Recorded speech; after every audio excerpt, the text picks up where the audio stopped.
नमस्कार दोस्तों, मैं मोनू धाकड़ कॉमन क्लासेस में आपका हार्दिक स्वागत करता हूं। दोस्तों, अभी हाल ही में UPPCS और MPPCS की परीक्षाएं संपन्न हुई थी, कुछ टाइम हो गया है। तो मेंस की बच्चे तैयारी कर रहे थे और मेंस का उन्हें कुछ समझ में नहीं आ रहा था कि कैसे मेंस की तैयारी शुरुआत की जाए। तो मेंस का हम क्या है कि बैच लेके आ रहे हैं अभी हाल ही में। तो आज से मैं आपको एक मेंस का एक बैच पढ़ाऊँगा। और हम जो मेंस की स्टार्टिंग है, क्या है दिक्कत ये है कि बच्चे, चलो मान लिया बच्चों ने पढ़ भी लिया, मेंस पढ़ भी लिया, लेकिन लिखा कैसे जाए, उसको तरीका क्या होना चाहिए, उसके बिंदु कौन से पकड़ने चाहिए हमें मेंस में, अपनी उत्तर पुस्तिका में क्या कम से कम लिखा जाए जिससे कि एग्जामिनर हमें अच्छे से अच्छे मार्क्स प्रदान कर सके। ये सारी चीज़ें बहुत बड़ी IMP रहती है, अपनी IMP फैक्ट रहती है, अपन को इस चीज़ के बारे में बहुत ध्यान देना चाहिए, ठीक है। और मैंने देखा है कि अधिकतर जो अपने शिक्षक लोग हैं वो शायद मैथ्स के बैचों को शुरू नहीं करते या कुछ भी है, अपन को कुछ नहीं करना उनसे। तो अपन क्या है, आज MPPCS मैथ्स का बैच शुरू करते हैं। और हम जो सबसे पहले जो टॉपिक उठाएंगे वो उठाएंगे पॉलिटी। हम जो पहला टॉपिक उठाएंगे वो कौन सा उठाएंगे, पॉलिटी, क्योंकि एक ब्रॉड सब्जेक्ट है। पॉलिटी में बच्चा याद तो सब कुछ कर लेता है, लेकिन किस तरीके से उसको याद रखना है, उन चीज़ों को क्या क्या महत्वपूर्ण बिंदु उसमें डालने चाहिए, वो चीज़ भी याद रखना है। 3 नंबर में क्या लिखना चाहिए, 6 नंबर में क्या लिखना चाहिए, 15 नंबर में क्या लिखना चाहिए, कितना लिखना चाहिए और टाइम को कैसे बचाना है, ये सारी चीज़ें हमें इसमें जानना पड़ेगा, तभी जाकर कुछ हो सकता है, ठीक है। तो आज हम पॉलिटी के बारे में बात करते हैं। पॉलिटी सब्जेक्ट को शुरुआत करते हैं, बिल्कुल सबसे पहले वाले स्टार्टिंग से लेकर चलेंगे। स्टार्टिंग क्या होती है इसकी, संवैधानिक विकास से। संवैधानिक विकास से क्या होती है, इसकी स्टार्टिंग होती है। संवैधानिक विकास से क्या होती है, इसकी स्टार्टिंग होती है अपने पॉलिटी की एक तरह से। संवैधानिक विकास, तो हम आज हमारा पहला टॉपिक होगा संवैधानिक विकास। धीरे धीरे करके मैं आपको पॉलिटी के सारे चैप्टरों को कवर करवाऊंगा मेंस के टॉपिकों को, ठीक है। तो हम संवैधानिक विकास के बारे में बात करेंगे। तो बच्चों लाइक कर दीजिए, शेयर कर दीजिए और कमेंट करके जरूर बताना कि आपको सेशन कैसा लगा, ठीक है। चलो शुरू करते हैं। लाइन है, भारत में संवैधानिक विकास। भारत में संवैधानिक विकास। बैच कौन सा है, मेंस का बैच, इस चीज को याद रखना, ठीक है। प्री की ज्यादा फैक्ट नहीं कराऊंगा, मेंस को लेकर ही बात करूंगा सीधा। और उसके लिए आपको याद रखना जरूरी है कि प्री यदि आपने पढ़ा होगा तभी आपको मैथ्स का थोड़ा सा समझ में आएगा। ऐसा नहीं होगा कि आपको डायरेक्ट में संवैधानिक में डायरेक्ट समझा दूँ, आपने प्री पढ़ा नहीं और मैं आपको मैथ्स का पढ़ा दूँ, तो ऐसा नहीं होता, ठीक है। आपको पहले प्री पढ़ना पड़ेगा, उसके बाद ही आपको मैथ्स की थोड़ी बहुत तैयारी, मैथ्स समझ पाओगे। तो उसके लिए आपको जरूरी है पूरा पढ़ना एक एक करके, ठीक है। तो भारत में संवैधानिक विकास की प्रक्रिया के बारे में बात करते हैं कि संवैधानिक विकास हमारे यहाँ पर कहाँ से शुरू होता है। देखो दोस्तों, हम यदि बात करें कि हमारे यहाँ पे अंग्रेजों का दौर रहा है शासन करने में, ठीक है। और वही हमारे यहाँ पर संविधान निर्माण करने में कब सबसे ज़्यादा भूमिका किसकी रही है, तो अंग्रेजों की रही है। भले ही उन्होंने हमें लूटा हो चाहे कुछ भी किया हो, लेकिन संवैधानिक विकास की स्थिति को मजबूत बनाने के लिए सबसे बड़ा योगदान किसका रहा है, तो अंग्रेजों का ही रहा है।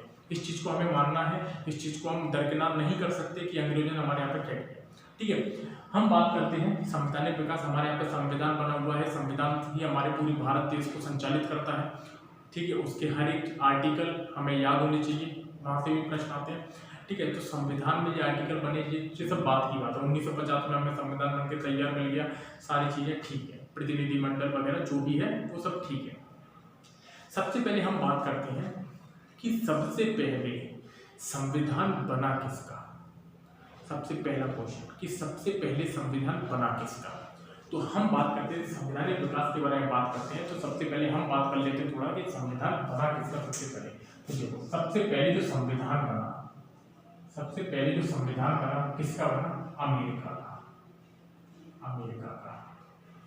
कहीं फ्रांस भी बता दिया जाता है। मैंने हाल ही में एक किताब पढ़ा था, फ्रांस बता रहे थे, लेकिन अमेरिका सही उत्तर है। तो सबसे पहले अमेरिका ही एकमात्र ऐसा देश है जिसका स्वयं का लिखित संविधान है, उसने किसी से कुछ लिया नहीं है, उसका स्वयं का लिखित संविधान है। किसका, अमेरिका का। अमेरिका जो आजाद हुआ था, अमेरिका जो अपना स्वतंत्रता दिवस मनाता है, प्रश्न आया था 3 नंबर में, अमेरिका को स्वतंत्रता दिवस बताइए। 4 जुलाई 1776 में अमेरिका क्या हुआ था, आजाद हुआ था। 4 जुलाई 1776 में अमेरिका आजाद हुआ था।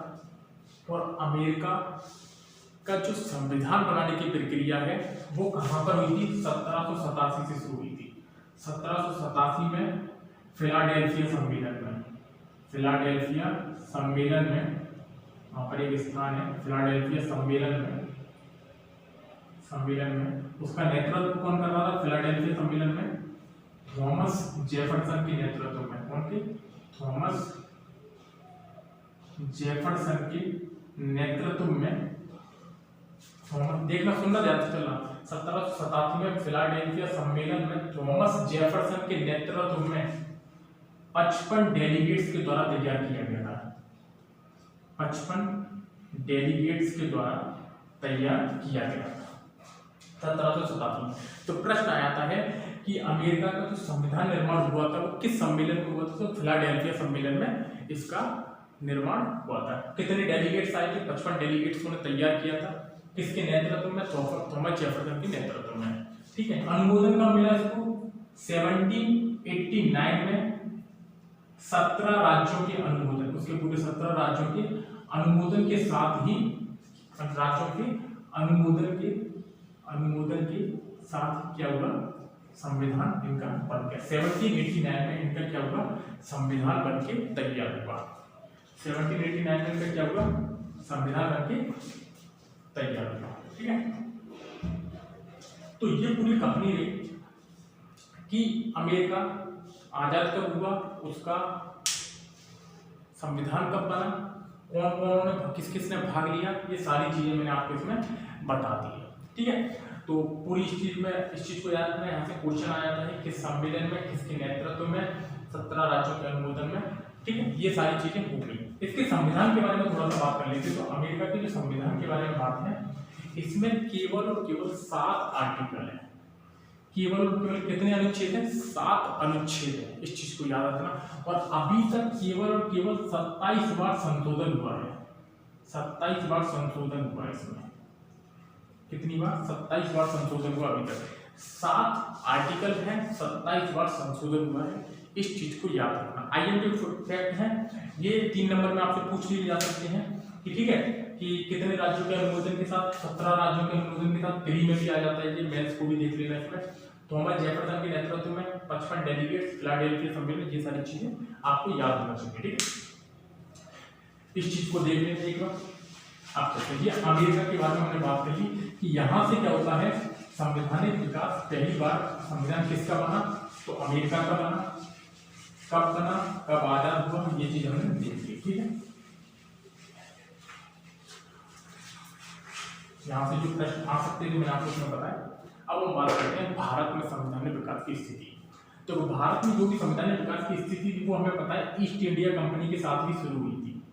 किसके, ईस्ट इंडिया कंपनी के साथ ही शुरू हुई थी।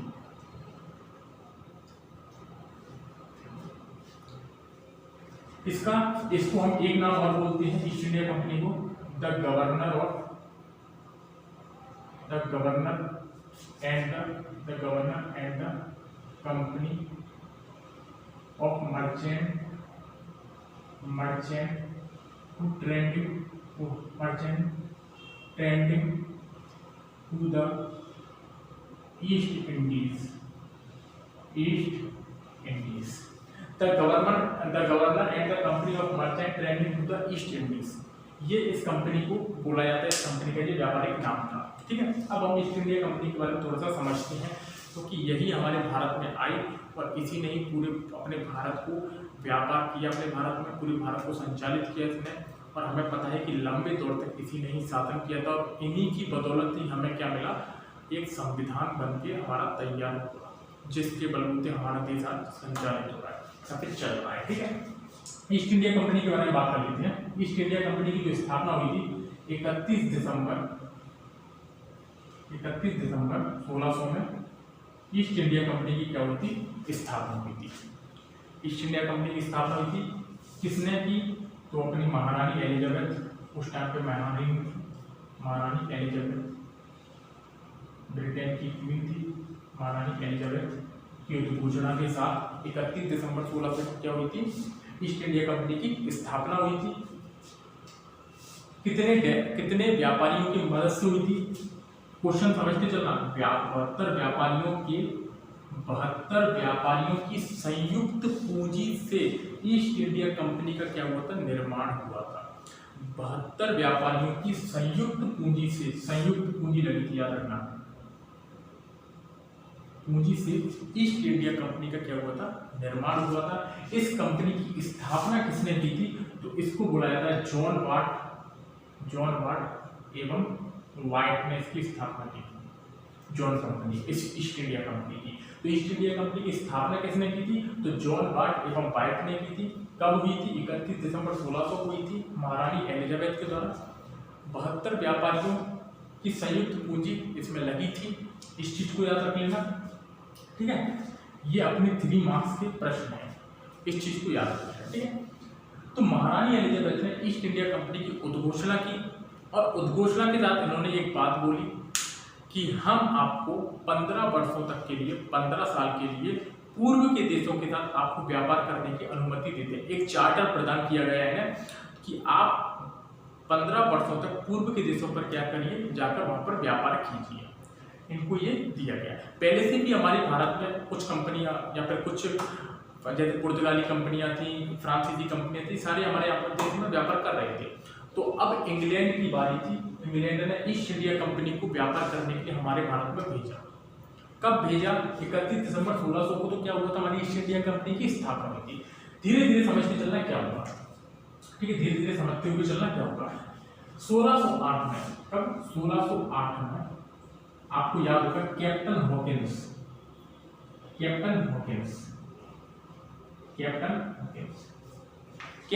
कहां पहुंचा? भारत में पहुंचा। भारत में पहुंचा, क्यों पहुंचा? व्यापार करने की अनुमति अनुमति लेने के लिए, व्यापार करने की अनुमति लेने के लिए कहां पहुंचा? जी, भारत पहुंचा। और उस टाइम पे भारत में किसका शासन चल रहा था? मुगल शासन चल रहा था। और शासक कौन था उस टाइम पे? जहांगीर। कौन शासक था? जहांगीर। उस टाइम पे क्या था? शासक, जहांगीर शासक था। कैप्टन हॉकिंस गया, कैप्टन हॉकिंस वहां पर होगा और कैप्टन हॉकिंस ने जहांगीर से बात करने के लिए फारसी भाषा सीखी। वहां पर रहकर इन्होंने कौन सी भाषा सीखी? फारसी भाषा सीखी। तीन नंबर के प्रश्न है, ठीक है। फारसी भाषा सीखी और फारसी भाषा में इन्होंने किससे बात की? जहांगीर से बात की। किससे बात की? जहांगीर से बात की। कहाँ गया है जहांगीर से मिलने? आगरा। कहाँ गया? आगरा। कैप्टन हॉकिंस जहांगीर से मिलने के लिए आगरा गया और वहां पर फारसी भाषा में इसने जहांगीर से बात की। जहांगीर इसकी भाषा से अति प्रसन्नित हुआ और जहांगीर ने इसको क्या किया? 400 का मंत्र प्रदान किया। आईएमपी प्रश्न है, 400 का मंत्र क्या किया? प्रदान किया। लेकिन कैप्टन हॉकिंस अनुमति मांगने में असफल रहा। कैप्टन हॉकिंस को जहांगीर ने अनुमति प्रदान नहीं की वहां पर व्यापार करने की। लेकिन पहला अंग्रेज कौन था जिसने व्यापार करने की अनुमति मांगी? तो कैप्टन हॉकिंस। 1608 में इन्होंने जहांगीर से अनुमति मांगी, लेकिन जहांगीर ने मना कर दिया, ठीक है। लेकिन 400 का मंत्र प्रदान किया गया, इससे प्रसन्न हुआ था। फारसी भाषा में कैप्टन हॉकिंस ने जहांगीर से बात की थी। 3 नंबर के प्रश्न है। जैसे बात करें कि कैप्टन हॉकिंस जहांगीर से मिलने कब गया? 1608 में गया। भारत का पहुंचा 1608 में। पूछा किस भाषा में बात की? फारसी भाषा में बात की। जहांगीर ने से कितने का मंत्र प्रदान किया गया? 400 का मंत्र प्रदान किया गया। ये आईएमपी क्वेश्चन है, कब स्थापना हुई, ठीक है, कितने व्यापारी शामिल रहे थे, किसने की थी, ये सब आईएमपी प्रश्न, ठीक है। इसके बाद चलते हम, ये सारी चीजें हो गई। अब अनुमति कब मिली? अब सुनना जरा, आगे चलते हम 1613 में। 1613 में टॉमस एल्डवर्थ 1613 में टॉमस एल्डवर्थ जब गया था वहां पर जहांगीर से मिलने के लिए, किसका नेतृत्व में गया था? किसने भेजा था इसे? किसने भेजा था इसको? तो जेम्स प्रथम। किसने? जेम्स प्रथम का प्रतिनिधि का दूतमंडल बनके ये कहाँ गया? 1613 में टॉमस एल्डवर्थ कहाँ गया? जहांगीर से मिलने के लिए गया। जहांगीर से मिला ये और इसने क्या किया? जहांगीर से अनुमति मांगी व्यापार करने की। तो जहांगीर से व्यापार करने की अनुमति मांगने में ये क्या हो गया? सफल हो गया। तो जहांगीर ने इससे बोल दिया कि आप सूरत में व्यापार कर सकते हो। सूरत में क्या कर सकते हो आप, व्यापार कर सकते हो। तो सूरत में ही अंग्रेजों की पहली प्रेसिडेंसी खुली थी। पहली प्रेसिडेंसी खुली थी। प्रेसिडेंसी का मतलब क्या होता है, प्रशासनिक कार्यालय। क्या, प्रशासनिक कार्यालय। और पहली व्यापारिक कोठी भी यही खुली थी। व्यापारिक कोठी भी यही खुली थी। तो सूरत में क्या हुआ, सूरत में ही अंग्रेजों की थॉमस एडवर्ड ने ही अनुमति मांगने में सफल हुआ। सूरत में पहली प्रेसिडेंसी और पहली व्यापारिक कोठी खोली गई। प्रेसिडेंसी को हम क्या बोलते हैं, प्रशासनिक कार्यालय, और व्यापारिक कोठी को क्या बोलते हैं, अपना पूरा व्यापार जहाँ पर होता है। ठीक है, व्यापारिक कोठी को होता है हेड, जो भी कोठी हेडक्वार्टर जो रहता है उसको व्यापारिक कोठी बोला जाता है। ठीक है, सूरत में ये दोनों चीजें खोलने की अनुमति किसने मांगी, तो थॉमस एडवर्ड के द्वारा मांगी गई। ठीक है, इसके बाद आता है, इसके बाद हम आगे की कहानी समझे तो फिर आते हैं हमारे सर टॉमस लो। कब आए, 1615 में। 1615 में सर टॉमस लो आए और 1616 में ये किससे मिले, जहांगीर से मिले। किससे मिले, जहांगीर से मिले। कहाँ मिले, तो अजमेर में। अजमेर में ये कहाँ मिले, जहांगीर से मिले सर टॉमस लो। ये बहुत ज्यादा सफल हुए सर टॉमस लो जहांगीर से व्यापार की अनुमति मांगने में। इनके नेतृत्व में जहांगीर ने इनको कहाँ की व्यापार करने की अनुमति दी थी, तो देखो अहमदाबाद में दी थी, ठीक है, बड़ौच में दी थी, बम्बई, मद्रास, कलकत्ता, इन सारी जगह व्यापार करने की अनुमति सर टॉमस लो को जहांगीर ने दी थी। तो यहाँ पर इसको कितनी को मिल गई, अहमदाबाद में, बड़ौच में, बम्बई, मद्रास, कलकत्ता, ये सारी जगह इनको क्या मिल गई, अनुमति मिल गई व्यापार करने की आदि। ठीक है, और भी जगह यहाँ पर अनुमति इनको मिल गई व्यापार करने की। ठीक है, ये पूरी सारी चीजें थी कि यहाँ पर व्यापार करने की इनको क्या मिली, अनुमति मिली। पूरा ये भी सब 3 नंबर के प्रश्न चल रहे हैं, 6 नंबर और 15 नंबर में आपको प्रश्न नहीं करेंगे। ठीक है, तो सर टॉमस लो के नेतृत्व में यहाँ आपको क्या मिल गई, व्यापार करने की अनुमति मिल गई। ठीक है, ये सारी चीजें आप देख लेना, इसी प्रकार से आप डायग्राम बना के पढ़ोगे तो आपको अच्छे से समझ में आएगा। ठीक है, उसके बाद हम आगे चलते हैं।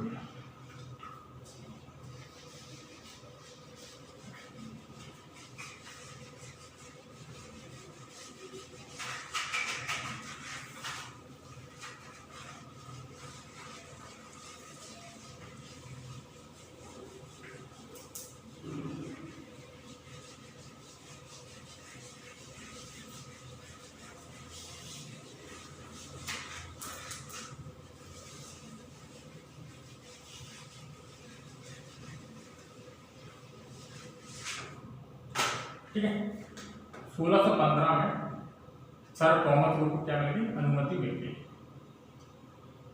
सर टॉमस लो को क्या मिल गई, अनुमति मिल गई। बॉम्बे, मद्रास, कोलकाता सारी जगह पर अनुमति मिल गई थी। काफी ज्यादा जो खुश थे, याद रखना 1611 में इस चीज को याद रखना, आईएमपी क्वेश्चन है। 1611 में दक्षिण में पहली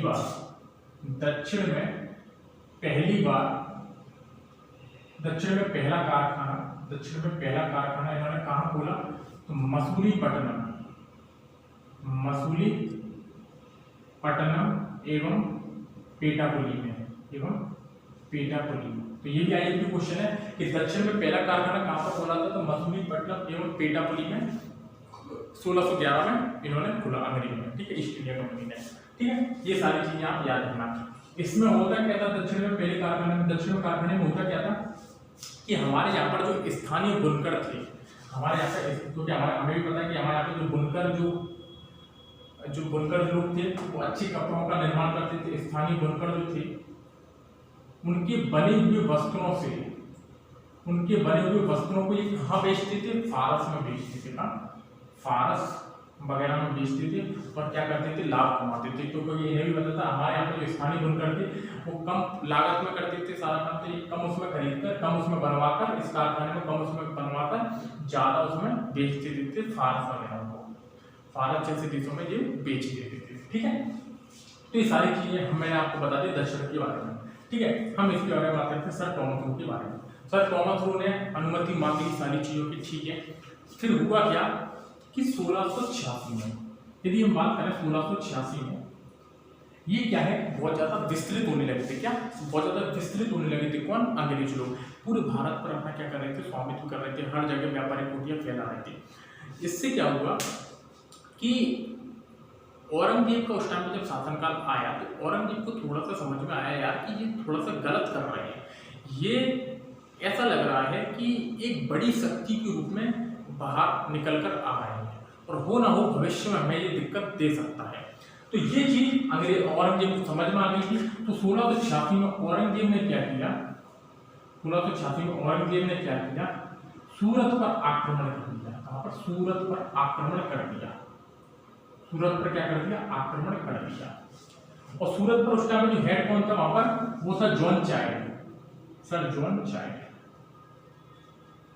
सूरत के जो जॉन चाइल्ड थे उन्हें मारने के लिए औरंगजेब ने अपनी सेना को भेजा। ये जॉन चाइल्ड भाग गए थे वहां पर, वरना पकड़े जाते तो मरी जाते। तो जॉन चाइल्ड भाग गए थे। तो औरंगजेब ने ये बात पहले भाप ली थी कि ये आगे चल के दिक्कत करेंगे। तो औरंगजेब ने ये काम किया भी था। तो जॉन चाइल्ड ने क्या हो गया? वहां से फरार हो गए। अंग्रेज एक चीज अच्छे से जानते थे कि जो औरंगजेब है वो बहुत ही क्रूर शासक है, बहुत खतरनाक शासक है। और यदि ये रहता है तब तक हमारा भारत पर व्यापार अच्छे से करना नामुमकिन है। क्यों? क्योंकि अंग्रेज यदि भारत में व्यापार करते थे तो उनको एक टैक्स देना पड़ता था, जिस कारण जब टैक्स देते थे जब जैसे मान लो कि कोई भी व्यापारी टैक्स देता है तब उसको जाकर ऐसा एहसास होता है कि हाँ भाई मैं इसके नीचे काम कर रहा हूँ। लेकिन यदि हम टैक्स देना बंद कर दें तो वहां पर क्या हो जाएगा? हमारा स्वतंत्र राज्य हो जाएगा और हम क्या हो जाएंगे? निरंकुश हो जाएंगे। यही चीज हुई थी अंग्रेजों के साथ। बताता हूँ कैसे। औरंगजेब ने इनको भगा दिया था, लेकिन 1707 में क्या हो गया था? औरंगजेब की क्या हो गई थी? मृत्यु हो गई थी। 1707 में क्या हो गई थी? औरंगजेब की मृत्यु हो गई थी। औरंगजेब की मृत्यु के साथ ही जब 1717 का आपको एक समय याद होगा, 1717 में इस टाइम पे जो मुगल शासक कौन था? फर्रुख शियर इस टाइम पे मुगल शासक था। तो 1717 में फर्रुख शियर के बारे में बात करता हूं। तो यहाँ पर इस टाइम पे जॉन सरमन के नेतृत्व में एक अंग्रेजों का एक प्रतिनिधिमंडल भारत में आया। अंग्रेजों का एक प्रतिनिधिमंडल जॉन सरमन के नेतृत्व में भारत में आया 1717 में। और इनके साथ में एक डॉक्टर आया। डॉक्टर आया जिसका नाम था हैमिल्टन। एक डॉक्टर आया, इसका नाम क्या था? हैमिल्टन। तो उस टाइम पे क्या होता? फर्रुख शियर एक असाध्य रोग से पीड़ित था। और उसके उस इलाज को उसने हर जगह दिखा लिया, लेकिन उसका इलाज क्या नहीं हो रहा था? सही नहीं हो रहा था। तो जॉन सरमन के नेतृत्व में जब जो प्रतिनिधिमंडल गए थे अंग्रेजों का, उसमें एक हैमिल्टन नाम का डॉक्टर था। और हैमिल्टन नाम के डॉक्टर ने फर्रुख शियर से मिला और फर्रुख शियर के उस असाध्य रोग का इन्होंने क्या किया? उपचार किया, जिस कारण फर्रुख शियर बड़े प्रसन्न हो गए। किससे? हैमिल्टन से बहुत प्रसन्न हो गए, क्योंकि इन्होंने इसकी बीमारी का क्या कर दिया? उपचार कर दिया। तो जब ये प्रसन्न हो गए तो इन्होंने इनको एक फरमान जारी कर दिया।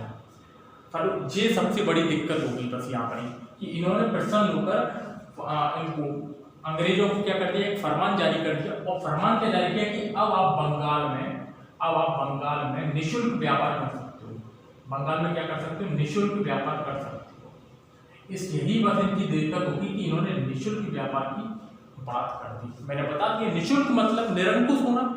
जब आपको पता ही नहीं है कि आप किसके नीचे काम कर रहे हो तो बस आप निरंकुश होना निश्चित है आपका। तो वही चीज इनके साथ हुआ कि फर्रुख शियर ने प्रसन्न होकर इनको अंग्रेजों को एक चार्टर प्रदान किया जिसमें निःशुल्क व्यापार के बारे में बात की गई। ठीक है, और इसी को कहा जाता है और इसीलिए कहा जाता है 1717 की जो एक्ट हुआ था उसमें 1717 में जो बात कही गई थी उसको कहा जाता है ब्रिटिश साम्राज्य का मैग्ना कार्टा। इसी को कहा जाता है ब्रिटिश साम्राज्य का क्या? Magna carta. समझ में आई बात को। तो 1717 में फर्रुखशियर ने अंग्रेजों को बंगाल में निःशुल्क व्यापार की अनुमति दे दी और इसी को कहा गया ब्रिटिश साम्राज्य का क्या, मेग्ना कार्टा। ठीक है, तो अब क्या करने लगे, बंगाल में ये निःशुल्क व्यापार करने लगे। ठीक है, यदि हम बात करें जब ये निःशुल्क व्यापार करने लगे तो मैंने आपको बताया कि ये लोग क्या हो जाते हैं, निरंकुश हो जाते हैं और वही चीज बाद में उत्पन्न होगी। जब ये लोग निरंकुश हुए, जब ये लोग निरंकुश हुए तो 1756 में जब ये लोग निरंकुश होने लगे तो 1756 में क्या हुआ, इन्होंने क्या कर लिया था, कलकत्ता की क्या करने लगे थे, लोग किलेबंदी करने लगे थे। 1756 के समथिंग में कलकत्ता की क्या कर रहे थे, किलेबंदी कर रहे थे बिना वहां के नवाब की अनुमति के। तो कलकत्ता की किलेबंदी कर रहे थे बिना नवाब की अनुमति के। वहां पर उस टाइम पे नवाब कौन था, तो अवध का नाम सिराजुद्दौला, अवध का नवाब सिराजुद्दौला वहां पर थे उस टाइम पे। तो बिना इनकी अनुमति के कलकत्ता में क्या कर रहे थे, किलेबंदी कर रहे थे। ये चीज इनको खल गई, ये चीज क्या कर गई, इनको खल गई और इन्होंने कलकत्ता पर क्या कर दिया, आक्रमण कर दिया। इन्होंने कलकत्ता पर क्या कर दिया, आक्रमण कर दिया।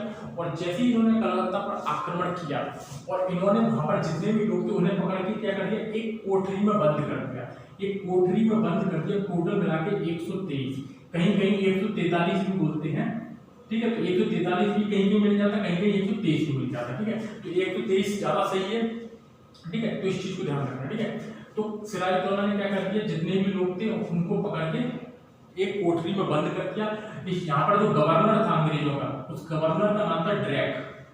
जो गवर्नर था अंग्रेजों का वहां पर क्या नाम था उसका, गवर्नर ड्रैक। वो क्या हो गया, वो भग गया। गवर्नर ड्रैक क्या हो गया, भग के चला गया। ठीक है, बाकी जितने भी लोग थे उन्हें पकड़ के क्या कर दिया, उसने एक काल कोठरी में बंद कर दिया और पूरी रात उस काल कोठरी में उन्हें बंद रखा। वहां पर ना सांस आती थी ना कुछ होता था। वहां पर 123 में से 23 लोग ही जीवित बचे थे।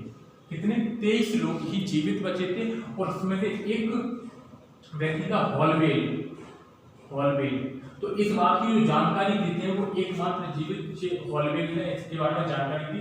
23 से 23 में एक हॉलवेल भी थे जिसने इस काल कोठरी के बारे में बात बताई गई। और इसको बोला जाता है, इसी काल कोठरी को, इस काल कोठरी को काल कोठरी त्रासदी के नाम से भी जाना जाता है।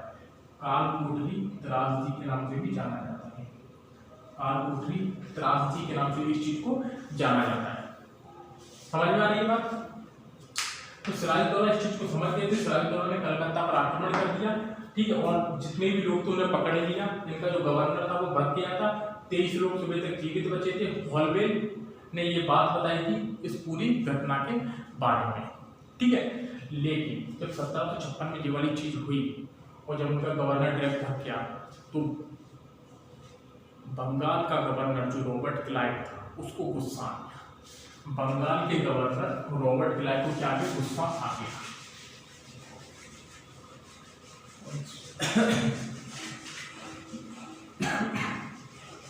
बंगाल के गवर्नर रॉबर्ट क्लाइव को क्या गुस्सा आ गया और 1757 में उन्होंने क्या कर दिया, सिराजुद्दौला पर आक्रमण कर दिया।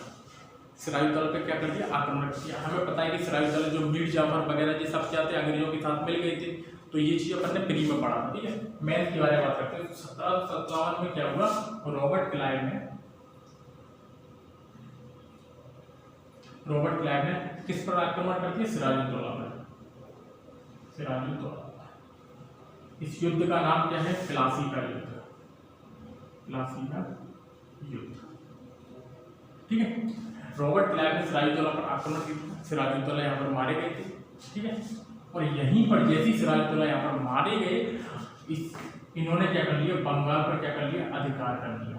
बंगाल पर क्या कर लिया इन्होंने, अधिकार कर लिया। बंगाल पर क्या कर लिया इन्होंने, अधिकार कर लिया। जैसे ही इन्होंने बंगाल पर अधिकार किया, उसके बाद 1764 में एक और युद्ध था जिसका नाम था बक्सर का युद्ध। बक्सर का युद्ध जो कि बिहार के आरा जिले में हुआ था 1764 में, बक्सर का युद्ध।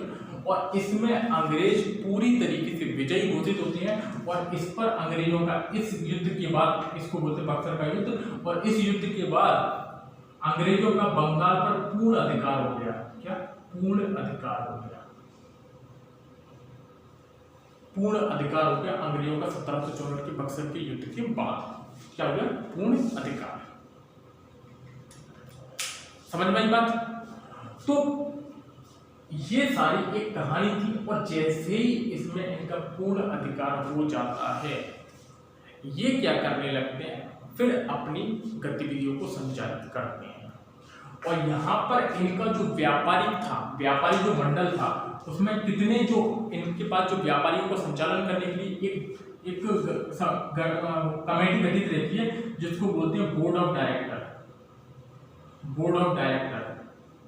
जो व्यापारी मंडलों का क्या करता है, प्रतिनिधित्व करता है, और जिसमें कितने सदस्य थे, 24 सदस्य थे। बोर्ड ऑफ डायरेक्टर में कितने सदस्य थे, 24 सदस्य थे। शुरुआत में इनका जो चुनाव होता था वो कितने वर्षों के लिए होता था, 1 वर्ष के लिए, लेकिन 1773 के एक्ट में इस बात को परिवर्तित करके इनका वर्ष 4 वर्ष के लिए कर दिया गया था।